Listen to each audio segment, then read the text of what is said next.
గజం భూమి 13,500 రూపాయలతో 151 గజాల భూమి 20 లక్షలు మాత్రమే.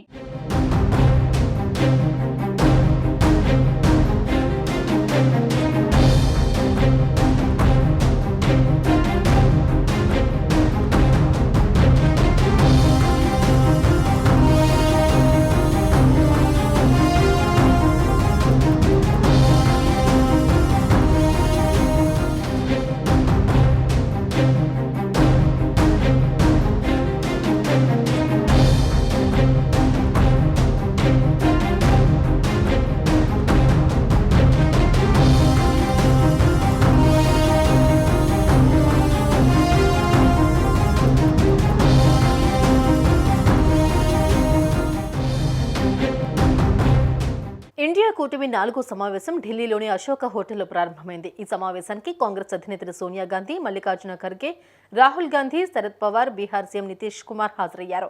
అలాగే పశ్చిమ Bengal CM Mamata Banerjee, Tamil Nadu CM MK Stalin, Delhi CM Arvind Kejriwal, Punjab CM Bhagwant Mann, Tejashwi Yadav, Lalu Prasad Yadav, Uddhav Thackeray, వామపక్ష నేతలు సీతారాం ఏచూరి, డి రాజా, పలువురు ముఖ్య నేతలు పాల్గొన్నారు. 2024 సార్వత్రిక ఎన్నికల్లో బీజేపీని ఎలా ఎదుర్కోవాలి, రాష్ట్రంలో సీట్ల పంపకాలు అనే పలు కీలక అంశాలపై ఇండియా కూటమి చర్చలు జరుపుతోంది. ఉమ్మడి ప్రచార వ్యూహాన్ని రూపొందించడం, భవిష్యత్ కార్యాచరణ అనే అంశాలపై నేతలు అంతా చర్చిస్తూ ఉన్నారు.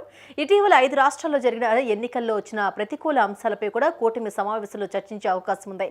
అలాగే ఈ ఏడాది చివరి నాటికి సీట్ల సర్దుబాటు అంశాలపై ఓ నిర్ణయానికి రావాలని కూటమిలో పలువురు నేతలు డిమాండ్ చేస్తున్నారు.